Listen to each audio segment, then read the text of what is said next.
My apologies, the video cut due to certain unwanted, unnecessary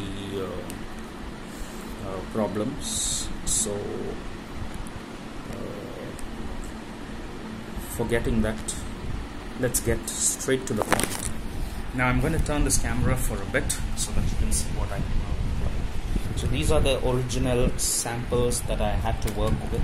Okay, so you can see QG as Quaternary Geology Core 4, that is the site 4, and this is the depth in meters.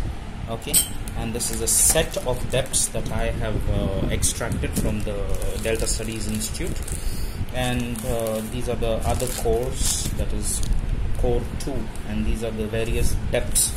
Okay, and these are the reference samples over here. So this is exactly what we use for our MPhil thesis. Okay, the most important component in any chemical analysis is the preparation of samples and crushing of samples. So you have over here a gate mortar, but it is rough inside. As you can see, it is very rough inside. That comes for metallic or archaeometallic or geo-archaeometallic samples that have been extracted from the site.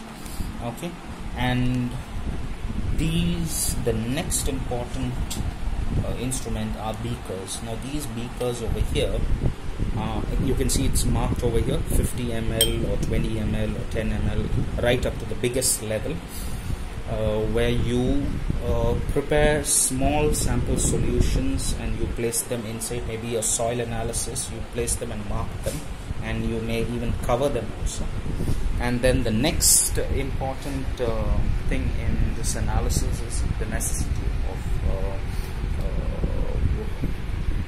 of these what you call it, I forgot a lot of chemistry a long time ago, but then yeah, measuring cylinders. Okay, and graduated cylinders where you can prepare stock solutions.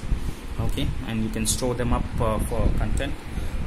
Basically you have various levels of them, and they can grow up to this, I mean they can be purchased up to this height.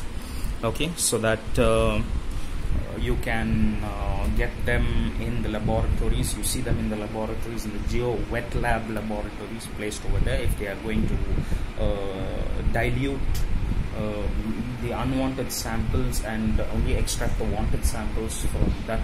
So these are very useful. Next is petri dishes. Okay, as you can see them, and a dish over here. So they can be used on these heaters that you get in the laboratory, and you can work with the fossilized samples, extraction of fossil samples. Okay, and that works very well in petroleum exploration or petroleum geology courses. As example, in Andhra University, we have MSc Tech in petroleum exploration, and so they use a lot of this to extract the fossil content over there. Okay, in a liquidized process or in a diluting acid solution. Okay, so there's a very big necessity for these kind of things at home. And the most important thing when you go to the field is you need to carry a bottle of dilute acid. Okay, maybe HCl or H2SO4, so that you can differentiate between the types of minerals over there. For example, dolomite. Okay, you can check its pH level by just simply carrying a bottle of this dilute HCl, okay, dilute hydrochloric acid, with a pipette kind of a dropper. Okay, so that you can just take a little bit of this. There's nothing in it, but then I will be shortly filling it. Just press this, and then if this is the rock over here, you with the mineral sample content, you just have to drip a few drops, squeeze a few drops on the rock, and when it reacts, then you will know what type of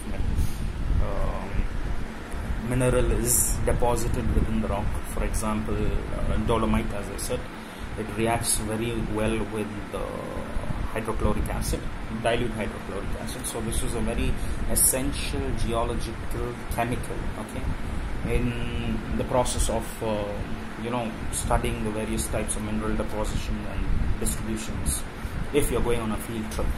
So the next important thing is a digitalized vernier calipers. Okay, so you can take various size of round rocks. You get not exactly round rocks, you can't call round rocks, but you can always measure the size to millimeter accuracy. Okay, so millimeter per inch accuracy. So this will be very helpful. For example, as you can see that I'm opening it out over here, and it gives me an automatic reading of the various widths. Okay, and you have, okay, for example, now you have ancient cylinders or ancient vases that you discover in an archaeological site of interest. So what you do is basically you take the measurement. If you are an archaeometrician or a student of archaeometry, you need measurements more, and so based on the measurements you subject that pot to various nuclear analytical techniques, or say LIDAR, or say thermoluminescence techniques. Okay, and you can measure, you can use a little bit physics in that, or you can use physics. There's no little or lot, but you can use physics. The next important instrument is your measuring tape. Okay, without this measuring tape you will not be able to construct test pits. Okay, test digging pits for archaeology, because there is a process and a protocol to construct those test pits without actually disturbing the land. Okay, and that is very important. So next thing you need is, you need the basic chemical equipment, a round bottom flask, flat bottom flask, and what is most important is you need to learn to make use of the environment, the daily environment around you. For example, say I make use of these honey bottles that I buy from malls. Okay, so I use them. I made a hole over here, so that as you can see, so that I can put anything into it if necessary, if I want to create my own distillation process. Okay, and I keep washing them regularly in mineral water, that is the ordinary water that you get from the tap. But also there is a requirement of washing it with distilled water, and then afterwards washing the equipment in acetone. Acetone is a very good cleaning agent. Okay, so I got a bottle of acetone myself at home, and it is very, very important. Next, you need to put your distilled water in this, as usual. Every chemistry student knows that. And you get distilled waters nowadays in 5-liter cans, 500 ml cans, or 1-liter cans. And this is my acid bottle over here. And this is the view of the entire equipment that I have. This box I use for storing bigger equipment, borosilicate equipment, like these round bottom and flat bottom flasks, conical flasks. Okay, and this is the remaining part of my samples, which I was supposed to subject to AMS, that is Accelerator Mass Spectrometric Analysis at Delhi, but unfortunately due to certain politics, as I said, I was not able to go. So as you can see, this is the samples that I was supposed to analyze. Now, however, I will be subjecting these samples on Monday to neutron activation analysis at DARC, and let's see how it goes, because we need gamma rays after the neutron capture. We need gamma rays produced, and I'm using a delayed technique. So you know, in a delayed technique you need to put it for multiple runs. Okay, and when you put it for multiple runs and multiple analysis, only then you may get results. So whether you get results or you don't get results, you need to record them and publish them as a paper or within your thesis, because it is very important. Just because you don't get a result does not mean the experiment is a failure. No, never think that. But if you don't get results, then you start questioning as to why hasn't that expected results not appeared on the screen or on the software that shows you the results. And then you begin to think of various reasons, and that's how you develop a theory, and that's how you publish what you develop. Okay, and you can see that I also have a stirrer over here to stir a lot of chemicals, a group of sized stirrers and a bigger one. And this is a very interesting tool. Okay, this is an ordinary butter knife at home. I know it sounds a little difficult to hear, but it's a butter knife. However, if you look at the shape of this butter knife, in case you are having any troubles in the field of archaeology or geology, and where you have to reach crevices that you cannot get dirt out and clean the surfaces, you can see the design of the butter knife is very useful. These types of butter knives are available in any kind of big store specializing in cutlery. Okay, so you can get them anywhere for around 100 bucks or 100 rupees. Okay, and it's a kind of a tool. So as I said, we need to be open to various kinds of tools that will enable us to dig out various kinds of soils for analysis or for radionuclide analysis. Okay, and this is what I wanted to show you. So once again, I'm showing you my collection, and I wish that every independent or upcoming nuclear geologist or nuclear archaeologist or geologist, geophysicist, geochemist, biogeochemist, okay, or anyone for that matter, start funding yourself. Start small. Always start small, and then pick yourself up as you are working. You don't have to work in the same line. You can work in a related field. Okay, you can work in the field of publishing, earn your money, and build your laboratory. Build your research experience before you get into research, so that the professor who's dealing with you will know that yes, he is independent and he is capable. And this only happens abroad, and it does not happen in India, because India has a different situation as well as system of education, because they pester you most of the time to come and sit there when you can actually be useful when you're not over there. When they write experimental over there, it means that the research scholar has to be away from the department and only report his final findings. But then again, there is always politics everywhere, not only here but everywhere. Okay, so I hope you have enjoyed this video. I will give you a better seated view of this collection of mine. So as you can see clearly, I have even test tubes also. Test tubes are very important in a laboratory, and a conical filter, okay, a test tube. And as you can see, I have collected these Amul tins also over here. So if I have any soil samples that I need to heat over the stove, okay, so I can heat them over the stove, and then I can decide what type of chemicals are there in it based on it. You know, the basic chemistry test. The first thing in the chemistry test is you need to learn to wash your equipment.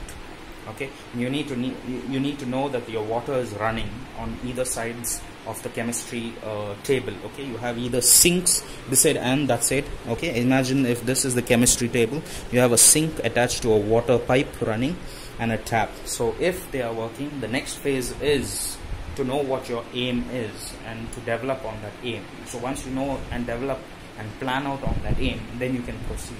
Now, for example, if I want to only know the structure of the soil that I am dealing with, chemically speaking, or on a chemical frame of reference, then I grind the soil first, or I directly subject it to the heat test. Okay, I put a spatula or a spoon and I heat it directly, and I see if it cracks or not. Next, I check the type of soil I am dealing with.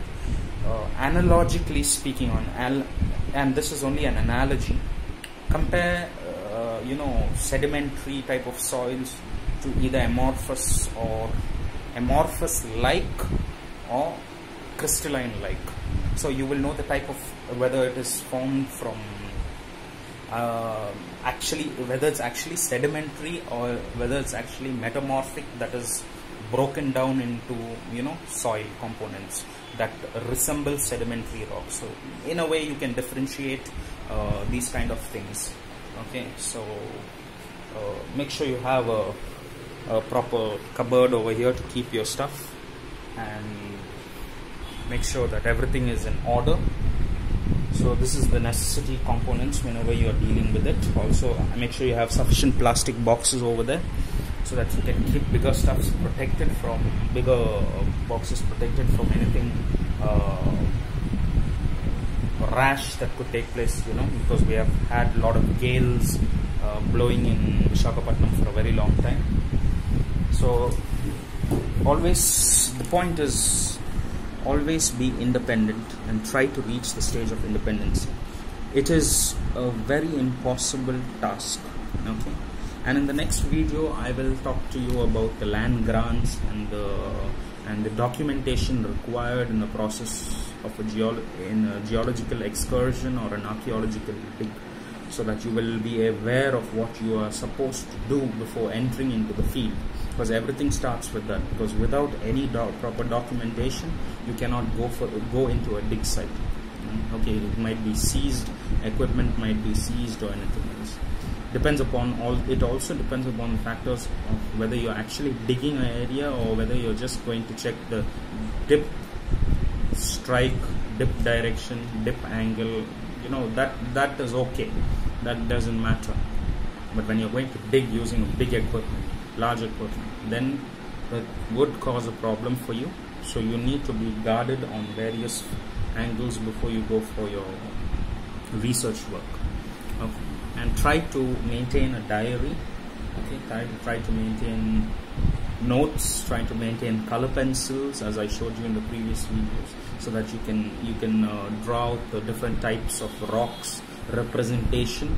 That is, if you have igneous rock, you can use red. If you have metamorphic, you can use black or green or whatever it is, and then use a stereoscope to actually build and compare maps. And then maybe you can use ArcGIS software to build the map of the surface or the three-dimensional surface, or whichever software you can get your hands on that allows you to do that.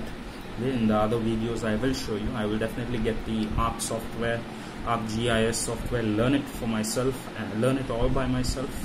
So I will be heading to the geoengineering department tomorrow, and let's see how it goes. But anyways, I hope you enjoyed this video, and I hope you have learned something out of it, and that you will appreciate the efforts that I am taking to spread this kind of a message. And yeah, we may go back to Newton's time, where we will discuss certain things, and it will be a talk of the day, where scientists are not only respected for their opinion, but for their efforts that they put in to improve lives. Okay, so thank you once again. God bless you all.